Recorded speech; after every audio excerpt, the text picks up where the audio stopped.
Hallo Serpentjes, ik ben Rick Van Serpentgameplay en zoals beloofd het vervolg van de Stanley Parable. De gameplay eindigde opeens 2 minuten te vroeg, want ik had hem verkeerd gerenderd. Ik zei tegen de boys van Bayamtown toen ik hem online gooide. Ik zei, jongens, misschien is hij niet goed gerenderd, want mijn computer gaf hem heel raar weer. Ik zei, misschien is hij niet goed gerenderd. Check het even voor me. Kijk of hij wel langer is dan een uur en gooi hem dan online. Nou, hij was er niet langer dan een uur en niemand heeft hem nog online gezet, maar ik ging hem echt niet opnieuw renderen voor die 2 minuten. Enige probleem is, je kan bij dit spel save states aanzetten en dat heb ik niet gedaan. Wacht, we kunnen trouwens gewoon de game volgen. Er is trouwens namelijk ook een ending dat je... Ik heb even wat endings opgezocht, speciaal voor jullie. Gewoon alleen wat je moet doen. Ik heb voor de rest geen details of zo. Ik weet alleen niet meer hoe je naar die ene gang ging. Met die lift, weet je wel, die gang, daar moeten we heen. Oh, dat is deze kant op. Daar is namelijk een einde dat we nog niet gehad hebben. Ik moet dus een paar eindes opnieuw zelf gaan doen, offscreen. Inderdaad, nou dan moet je dus hierheen. En je verwacht dus die kant op te gaan, dat je daarheen kan, maar dat gebeurt dus niet. Dat gaat nu omhoog, toch? Ik zal mijn geluid iets harder zetten van de Stanley Parable. Ik heb geen idee of het geluid zo goed is, maar... Wat je dan dus moet doen, is van de lift aflopen. Gewoon fuck jou man, ik wil wel deze kant op. Had ik best wel kunnen verzinnen eigenlijk. Ik heb inderdaad zero consideration for others. Ja. Ik geloof er echt geen bal van. Kijk, nieuwe deuren. Oké, ik geef je een kans. Now listen carefully, this is important. Stanley walked through the red door.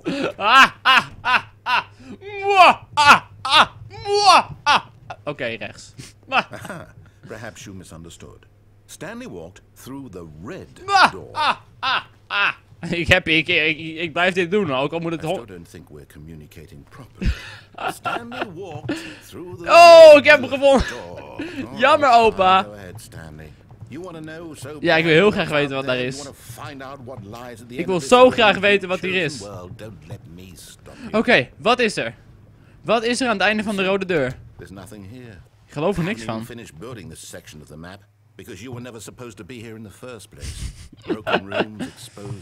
Nou, oké, bedankt. Ja, dat is nog een deur. Ja.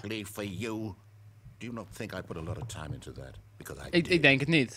Was dit het rode deureinde? Ja, graag. Ik heb dus voor de rest helemaal niks opgezocht hoe de eindes lopen, alleen wat je moet doen en er stond de spring van de lift af. Skill trees, ja, graag.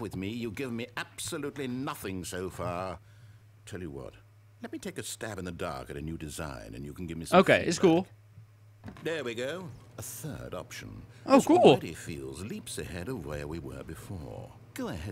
Zal ik het doen? Is er niet ergens nog een blauwe deur of zo? Oké, we gaan erin. We gaan in de oranje deur. Ik ben heel benieuwd. Okay, I'm going to stop you there. Now, tell me about your experience with this new version. Tot nu toe? Oké, nou. Ik geef het een 5 van de 5 punten. Voor Gryffindor.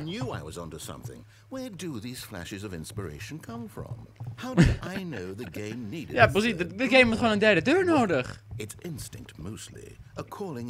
Mag ik? Ja, oké. In je ziel. Wat mooi, man. Wat mooi.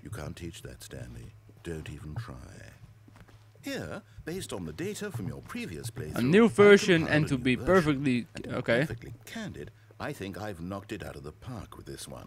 Let's take a look. Oké, is cool. Oké.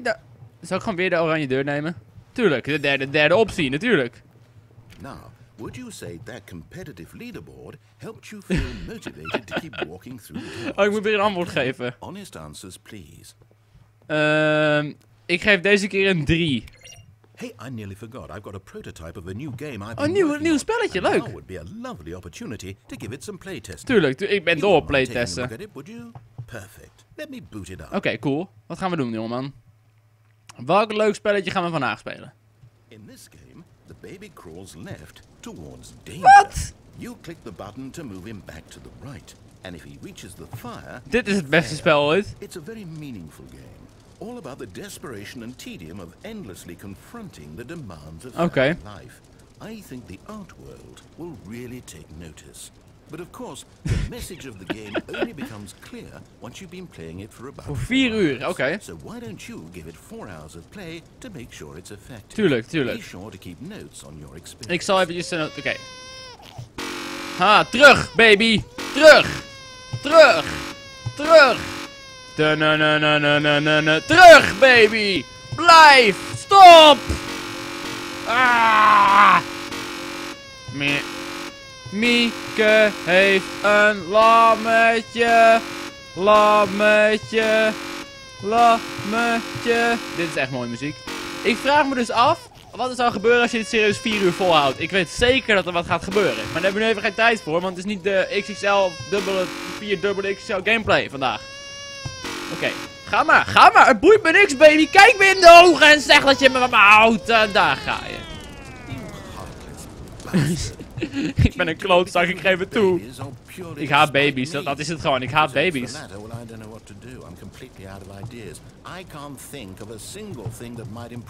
Nou, oké. Dankjewel. Nou, graag gedaan. Bedankt dat mijn input waardevol was voor je.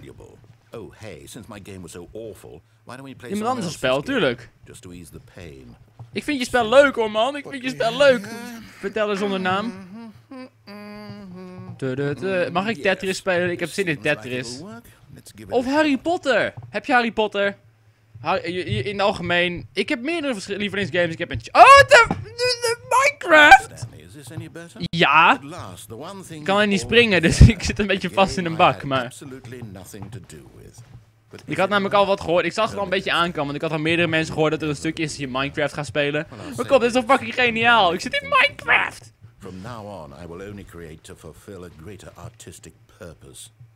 Oh, je gaat een huis bouwen? Ik hoop dat er een creeper komt en je dood maakt. Ouwe man. Wat een mooi huis. Maar waar haal je die dirtblokjes vandaan? Hij zit gewoon in creative mode. Hacks. Zo speel ik ook altijd Minecraft. Gewoon in creative mode een dirthuisje bouwen. Wat een mooi huis. Mag ik erin? Oké, ik ga erin. Nee, ik mag er niet in. Nou. Wow, wat een mooi huis. Je hebt alleen geen bed. Zou hier copyright op staan? Kunnen ze hier problemen mee krijgen omdat ze het van Minecraft gestolen hebben? Oh, ik wil graag je huisje in, man. Yay! Diamonds, ja. We moeten minen. We moeten de mijnen in, Stanley. Diamond everything. Yes. Come along, Stanley. We have to go mining. Dank je. Oh, we gaan serieus mining. Ik ga even het geluid nog iets harder zetten. In principe is Minecraft een copyrightvrije game. Ik zit even te kijken of ze naar Minecraft muziek aan het gebruiken waren. In principe zit er geen copyright op Minecraft, dus zou je in principe gewoon zo die game in jouw game mogen copy-pasten. Ik heb geen toortjes bij me. Heb jij toortjes voor me? Iron! Ja! Nee, oh wat? Ja, zelfmoordcraft of iets in die richting. Het is een beetje donker hier. Kom op, ik wil net Minecraft met je gaan spelen, bro. Jammer. Misschien mogen we Far Cry 4 spelen. Ik heb wat geruchten gehoord over Far Cry 4. Ik heb fucking veel zin in Far Cry 4, mensen. De game gaat waarschijnlijk heten, dit is een gerucht, Far Cry 3 Eyes of Insanity. Oftewel, je speelt als mother... Oh my god!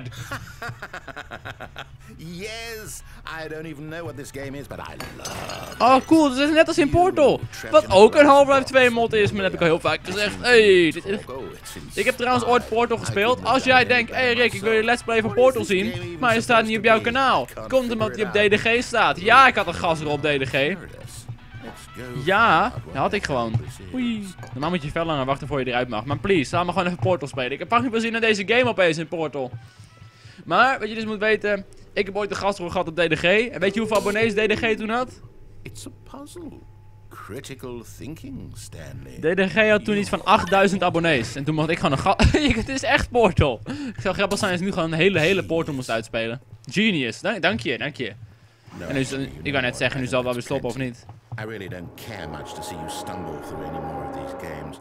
Oh cool, wat is daar beneden? Any wiser for the experience. Which is why rather than continue to waste my time, I'm just going to leave. Oké, dan wat? The fuck is dit? Actual fuck! Work in progress, oké. Ik vind hem maar een beetje... Oh, ik ben dood. Kut. Kut. Het meest veelzijdige stukje vlees. Kut. Stop met regenen, regen! Ik weet niet of jullie het horen, maar als jullie het horen... Sorry. Ik heb het ook niet zo uitgedacht, dat het fucking hard ging regenen buiten. Ik hou op app niet zo op doorhoven. Laat ik gewoon zoveel mogelijk recht doorlopen of iets. Ik wil niet dat er iets maar gaat laten strikken, want daar heb ik even geen zin in. Oké, ik ben echt, als het dood iets me gaat laten schrikken, daar heb ik even geen zin in eigenlijk. Maar we zullen zien. We zullen zien. Ik vind het tenminste wel een fucking leuk einde. Hé, kijk, computer. Is dit niet mijn kantoor? Is dit niet mijn kantoor? Nee, toch? Hallo? Oké, dan observatiekamer. Stoel. Ik weet het ook allemaal niet meer, jongens. Laten we gewoon eerlijk zijn met elkaar. We hebben allemaal geen idee wat we aan het doen zijn in deze wereld. Nou, dan ga ik maar weer weg hier. Toch geen bal te doen. Waar is de verteller eigenlijk heen? De verteller zei, nou, oh, ik ben nou weer weg. Oh, oké dan. I wonder what he found. If Wat wie vond? The leading man in his own story, well, perhaps he's gotten it. Down in wherever he is right now. Nou, wat is onze volgende optie? We gaan natuurlijk de rode deur nemen. And if he's learned the heavy cost that comes with it, he'll understand soon what I was trying to tell him. He needs me. Tuurlijk heb ik je nodig. Vertel, man. Ik hou van je. To make sense out of the chaos and the fear and the confusion. That's who I am. Hey kinderen, als jullie deze video een like geven, krijgen jullie een snoepje. Het zijn fucking lekkere snoepjes van de Action trouwens. Ik ben echt low budget snoeper. Ik weet echt waar je voor de laagste prijs een lekker snoep kan halen. Deze bullet, die kostte niets van 1,20. Nee, 60 cent voor betaald. Noem een zwerver. Je kan al het YouTube geld van de wereld hebben, maar je moet het wel goed uitgeven. Dat is geen reden om 2 euro te betalen voor een blikje energy. Dat is geen excuus. Dus ja, al dus mijn uitgavenpatroon. Oh, en we zijn er weer. Het schijnt ook een einde te zijn waar je uit het raam springt, gewoon hier zo. Alleen, ik heb het net geprobeerd en je kan niet springen, dus ik weet niet hoe dat moet. What could it mean? He simply missed a memo. Nee joh, dat doe ik helemaal niet aan als Stanley zijnde. Ik mis geen memo's, ik ben Stanley, verdomme. We gaan de rode deur nemen, toch? We gaan gewoon luisteren naar onze beste man. Zou de derde deur er nog steeds zijn? Dat zou ik wel grappig vinden. Huh? Huh? Is dat serieus... Wat? Zo ging normaal de 2 deuren. Er schijnt ook een versie te zijn waar je gewoon volgt wat die man precies zegt. Laten we dat eens een keer proberen. Of heb ik die al gedaan? Dat weet ik niet. Hebben we al een keer gewoon gedaan wat hij zei? Dat we gewoon het echt goede einde deden? We gaan het gewoon even proberen. Laten we niet in de kast gaan. Die is er als het goed is gewoon weer de kast. Ja, precies. Stanley decided to go up to his boss's office. He might find an answer there. Oké. Stanley walked upstairs to his boss's office. Ja, precies. Oké, mooi. Zijn we in het kantoor van de baas. Als we weer die code in moeten vullen, dan heb ik dit einde al gehad. Dus dan hoeven we die niet te doen. Hallo? Stepping into his manager's office, Stanley was once again stunned to discover not an Wat was de code ook alweer? any human life. Ik weet echt de code. Ik weet de code niet meer. Unraveled, Stanley wondered in disbelief who ja, welk donker geheim wordt van mij onthouden, jongens. What he could not have known was that the keypad behind the boss's... Ja, oké, dit hebben we al gehad. Begin the game again. Dan gaan we voor de rode deur. Rode deur, einde rode deur. Rotten Tour. Oftewel de rode deur. Ja. Wat kan dit betekenen? Dat vraag ik me ook wel eens af, meneer. To the meeting room. Misschien heb ik wel een memo gemist. Je weet het nooit, hè. Je weet het nooit in de wereld van de Stanley Parable. Oké, ja, ging naar de deur aan zijn rechterhand. Nou, natuurlijk. Echt niet. Laat me met rust. Ja, tuurlijk. Oh ja, just to admire it. Inderdaad, ik wil heel graag een keer gewoon even lekker... Oh, wat een mooie employee lounge, man. Wat een mooie employee lounge. Oh, dan kom je toch weer gewoon uit waar we eerst waren. Ja, daar is ook weer die ene lift, weet je wel. Die ene lift, die ene. Nou, we gaan gewoon nog een keer hierheen. Keihard. We zijn nog een keer naar beneden gesprongen hier, toch? Als het goed is wel. Oh, dat was de penalty for jumping down. 5000. Penalty for misuse of cargo lift. Do not jump from the cargo lift while it is in motion. Will cause death. Oké. Nee, joh. Zou je nog naar meer kanten kunnen gaan? Ik neem aan van niet, maar... Oh, ik ging bijna dood daar. Dat is niet zo handig. I was in the middle of something. Do you Boeien. have consideration for others? Are you that convinced that I want something bad to happen to you? Ja. Why, I don't know how to Geen gepraat, convince you meer of this, gehaat, but I ouwe. really do want to help you, to show you something beautiful. Look, Nou, oké. prove it. Ik ga je geloven deze keer. Ik kan niet nog een keer de blauwe deur nemen. Heb ik al gedaan namelijk. Now listen carefully, this is important. Stanley walked through the red door. Tada. Bedankt kijk voor deze aflevering. Ah, dan heb ik je te pakken. Je denkt, oh, wat gaat Rick nou doen? Wat gaat er gebeuren in deze aflevering? Helemaal niks. Niks wat jou aangaat, want dat zie je de volgende aflevering. Oh, cliffhanger. Woesh, woesh. Ik ga ondertussen nog even een nieuw einde opzoeken die ik de volgende aflevering met jullie kan doornemen. Niet wat er gebeurt, alleen hoe het gebeurt. Bedankt kijken voor deze aflevering. Tot de volgende aflevering van de Stanley Parable. Vergeet hem niet te liken als je hem leuk vond. Tot de volgende aflevering. Doei!